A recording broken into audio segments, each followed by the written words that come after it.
All right, it's so weird when I do selfie portraits because in the photos my cheeks look huge, which is weird because if you see me in person, they're like, I don't understand. Okay, so I am learning a lot right now in regards to being present with people as well as honoring myself. And I messed up this week, of course, and as it was happening, I was almost like beating myself up in my head, but it was already processing. And then I immediately afterwards, I apologized to the person. And what had happened is, in the morning, my mind space is about, I relax in the morning in order to properly make sure I have all the right food, my drinks, because I have to have like 20 of them being in the desert during the summer.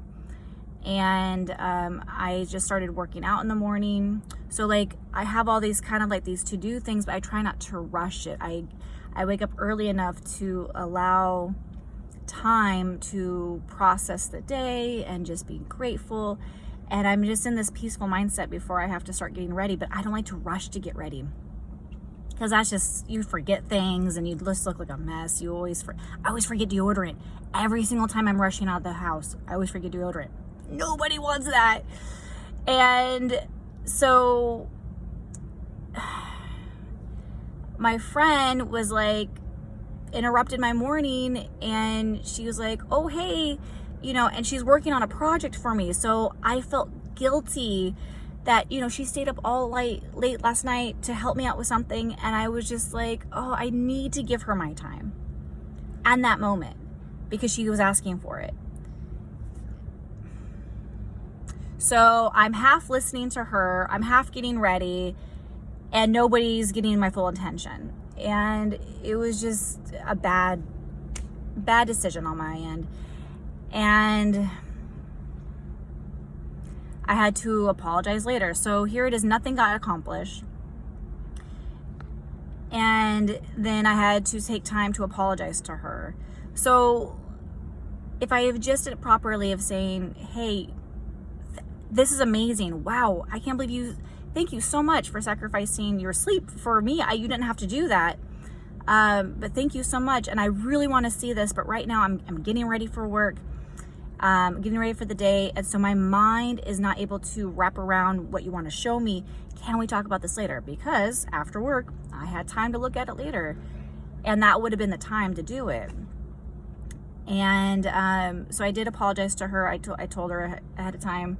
I told her when my apology text that, in the morning, my mind is on this and I should have said something, but I felt guilty. And I grew up people pleasing and to a fault, where it really just has destroyed me in so many areas of my life. And I've worked through so many different things, and now I'm actually seeing a counselor for just that alone. I'm like, okay, there's obviously this servant heart because I love people, I love helping, I love, but I will kill myself to do what a person asks me to do. And there's a point where you shouldn't, you can't. And so I'm really, shifting and trying to move things correctly in the right direction. But it's difficult for me. It's so difficult for me because I don't necessarily want people to like me. There was a time where I did it just so that I would get favor. I would get, some type of recognition. Sorry, there's somebody walking behind me. I'm trying to keep it respectful.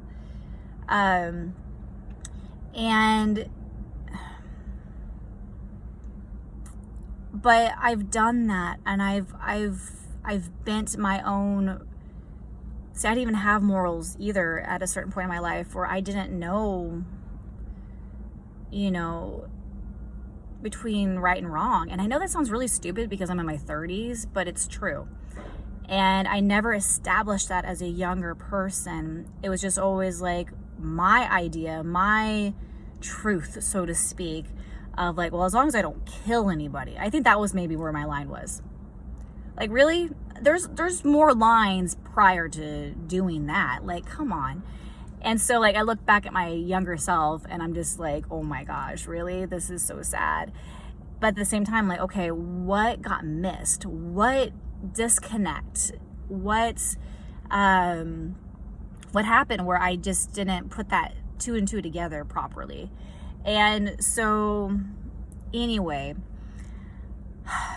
my new mission statement for my new business, all that fun stuff, right, is about, hey, as long as it's ethical, as long as it's legal, as long as I'm feasibly able to do it, because there's things I physically am just not, I'm limited, or I don't feel safe doing. You know what I'm saying? Like, I know I probably physically could go up on a roof to do something, but I don't feel comfortable doing that, and I'm okay saying no to that.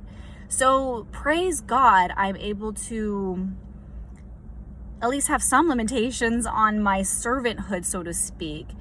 But okay, we need something on the roof. Let's find somebody who is better trained, who knows how to do it, who has the proper shoes, because y'all know me, I don't like to wear combat boots for any reason. If I could be barefoot everywhere, I would, but you can't be barefoot on a roof. So it's weird. It's like my feet don't know how to wear shoes. And anyway, so I'm learning all this. And then I'm also doing this notebook about who I plan on being in the future. And it's this great tool. I actually first heard it from Jordan Peterson, because, like, might as well listen to the smartest person on earth who's alive today. And I know there's many smart people, but hands down, if you heard him, you know. Anyway, so I haven't done like his course or anything like that, and I actually took the questions itself from another YouTuber that I admired and loved, and she just rattled them off real quick, so I had to like pause it, write it down. Anyway, so I've been doing this notebook for a while, and it's been really insightful because, you know, it's like on your head, you're like, oh yeah, I know this. But it's like, no, I'm going to take the time, I'm going to write it down, because there is an action plan in that. And then when I'm writing it down, it's like, oh, I'm seeing a little bit more, and I am discovering why I want to be this person, why this matters to me so much, why it's imperative to write it out in a little bit more detail, instead of just having it in your head like, yeah, you know, I want to be a good person, okay, I'll do it. I'm a stupid person by nature, so I need more help. So I'm going to do everything I can to help myself to be in a place where I can be love and a servant to people properly. And so today I'm talking about, the question was, how do you treat people? And the whole practice is like kind of future based, but while you're writing it, as you're looking at it, you have to start practicing it now. And every brilliant mind, again, I'm stupid by nature, so this could be everybody but me, and I'm okay with that. I'm now understanding that who you want to be in the future, you have to start practicing now. And you have to do it with the small stuff, and that's even biblical. That, you know, how can God give you more if you don't show him, hey, I can take care of the little, and then, okay, I can take a little bit more, I can handle a little bit more. And it's that maturity level of taking care of things financially, with your kids, with your vehicle, like anything that you want to have more of. Start taking care of what you have now. And no matter what you have, you always have something. You always have something. Even when I had nothing was mine, and I owned nothing, and I was like pretty much like I was homeless. We'll have to talk about that another time, but I had nothing, but I still had something. Even though you don't have anything, there's always something you have, right? And at the very least, I had myself, and I want love. I want so much love. So like, okay, well, in order to get love, I need to be love. And loving people is not enabling them in their destruction of their self. Like, I'm not going to help somebody do that anymore. I actually had to fire a client because I came into the realization that she was only hurting herself. And it was a very hard process. We'll have maybe another video, but it was a very difficult decision. And we've been together for years, so it was very difficult. And she's an older woman, and it was all these things. But I just really felt in my heart like she's not listening. I'm trying to help her with strategies and like, hey, let's do this. And she admitted she had the problem, but she didn't care. And I couldn't, in good conscience, keep going and getting paid to help her with her addiction. And any addiction's not a good addiction. And it was just really sad. And eventually I had to let her go because I just couldn't do it. But I'm also very proud of myself for being able to say no, because I couldn't in the past. I couldn't say no to the past for whatever reason. It just like wasn't in me in any reason. It would just be like, okay. And I almost like, you go insane by doing that. Let's not do that anymore. So I want to read this to you guys because this was really cool. And this is kind of like my own notes, so it might not be full sentences, but I need to understand it because it's my notebook. So all right, so the question today was, how do you treat people? And I love this because I used to be, and anybody who knows me would be like, yeah, I was a horrible person. I was very self-centered, very selfish, very, what can I get? I'm going to do this for you. So again, people pleaser, but I wanted to get something from it. And it's really sad because obviously there was that servant heart of wanting to help people, but it was diluted and perverted really into, I'll give you something if you give me something in return. And no matter what it was, like, it didn't matter. And it was really bad.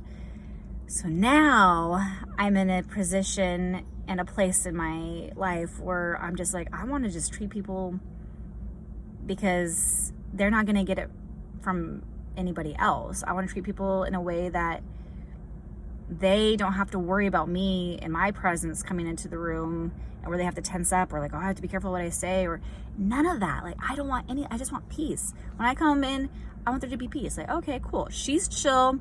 She's a happy person. I can relax around her. Like basic stuff, right? So how do I treat people? With my presence, I want to give my full attention.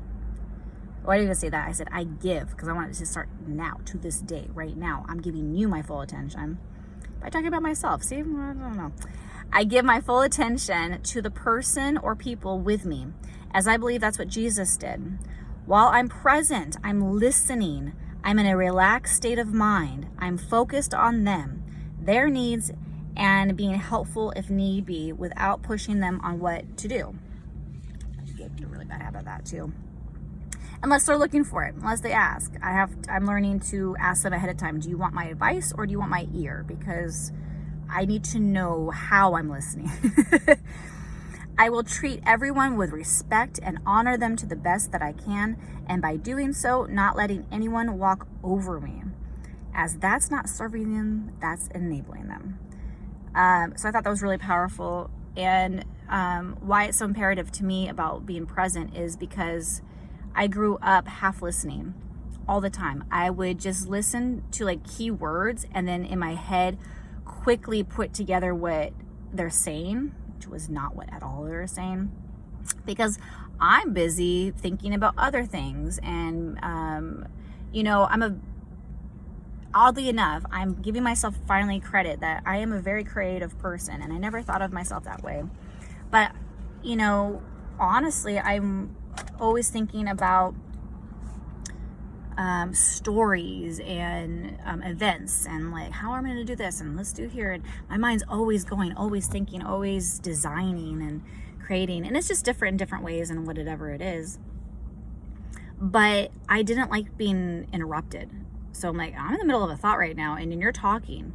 So I grew up with it. So this is just a really, really, really bad habit where I would be like, okay, I'm going to put my ideas on pause, my thoughts on pause, and I'm going to listen to you just really to get you out of my way, so to speak. You know, I mean, it's sad, but that's really what it was. And because I really want my ideas and my thoughts to continue going on in my head. I don't want to bother with you. Again, very self-centered, very selfish. So to be present with them is like a really new thing for me, especially with my kids. Because sometimes when they're talking, it doesn't make sense and their sentences run together, and you know, they're new people.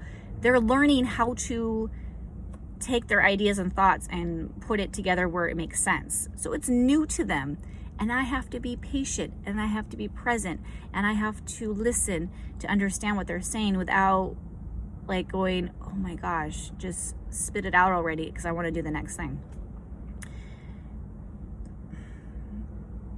And so I'm learning that, especially with my children. If you want to have patience, have kids, because that will teach you patience. But you have to really yield to it. You have to yield to patience. You don't just get it. You have to practice it, and you have to yield to it. And it's not always easy. But I think that's interacting with people. Even though I love people, it's so crazy. I love people and I love to serve people, but I like to do stuff for people. I like to physically do something for somebody. So I have to go from that to my physical doing something is listening. That's hard for me because I have to sit still, and I'm an active person. I'm a go person, and I will just work until I pass out person. So for me to be present is a new muscle for me, and to listen and to care enough to listen. And that's what I think is helping me to do, is like, I love this person. I care about this person. Jesus died for this person. Who am I to rush them off? Like, this is what they need right now, is for you to be still and to be present. And it's a new muscle not to move. It's so weird. It's a muscle for me not to move my muscles. So as you can see, even me on the phone, I'm like moving the phone around. I have to be doing something. So hence why I started working out again, because I'm hoping that will help me relax. Because if I work out and my muscles are tired, maybe I can actually relax. Anyway, so I wanted to share this with you guys just because I need to get out of my head, and it's really powerful. And honestly, I have to give credit where credit is due. Ed Mylett, I've been listening to for like the last 2 weeks, like nonstop. Him and Dan Martell. Dan Martell I listened to like the last month, and then they did an interview with Ed Martell. I'm like, oh, I forgot about Ed. How did I forget about Ed? Let's listen to Ed. So now I'm just like soaking him in. I'm crying in like the majority of his videos. And he's so present, and that's like a big thing about him. And the other interviews he does, they mention that. They're like, you're so present. And that wasn't easy for him either. He had to work on that himself too. And so I love listening to people who, you know, started with nothing, had nothing, had the hard times, had the difficulties, had the messed up life, and then they worked at what they have now. And I'm like, okay, they did it, I can do it. And you know, Ed talks about how when he reads people's books, he's the author's best friends, and they don't even know it. And it's really cool because, like, okay, well, turning around, like, I feel like Ed is one of my best friends because he speaks life into me. And, you know, Dan speaks life into me, and all these other people speak life into me because they actually care and love me. And it's like, wow, these people don't even know I'm listening. You know, they don't know me, that I'm listening to these videos. They don't know how impactful it is, that I don't have people in my life speaking like this into my life consistently, unless I'm doing something that they're happy with, you know. And then it's like, okay, this is not unconditional, this is just fluff.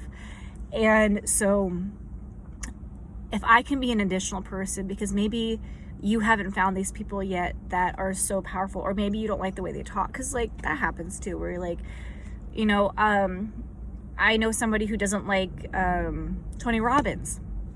That blew my mind. Like, how do you not like Tony Robbins? Because I look past the headlines. I look past the celebrityism, so to speak, that he has. And they're like, well, the reason why he's in that position is because of what he's done.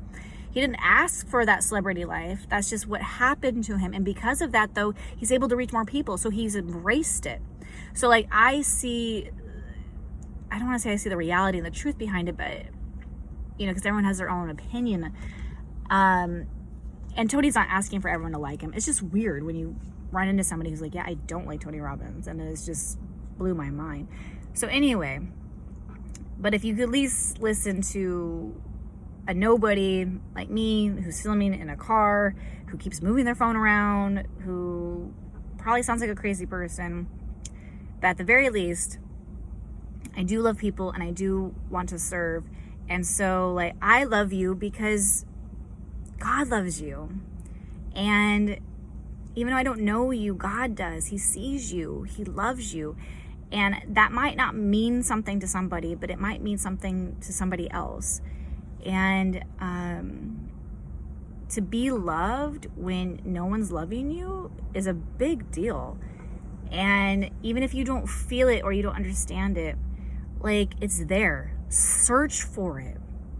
Search for it and you will find it. It's consistently everything that is taught in the Bible. Regular people who don't even like follow Christ are talking about certain things, and I'm like, this is what's in the Bible. This is not new. It says, seek and you will find. Seek and you will find. Seek love and you will find it. Seek wisdom and you will find it. Search for it as if it's so much treasure to find wisdom. To seek it and you will find. That's huge. Knock and the door will be open. Don't stop. Don't give up. I chose not to give up because my kids needed me. They needed a mom in their life. I was not going to have a story for them that their mom just gave up and ran out or any of that BS. No, it was difficult, but I'm here today because of it.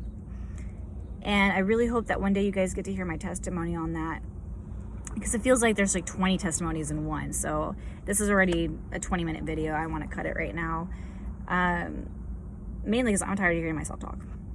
But anyway, at the very least, know that you are loved, and thank you to Ed and to Tony and to Dan, like all these people, like, thank you for speaking life into me so I can take that fruit, eat it, and let it soak and let it nourish and let it grow to give to other people. And it doesn't matter if my audience is just me and I'm talking to myself when I need to hear this video. I'm okay with that. But you just never know. All right. Bye.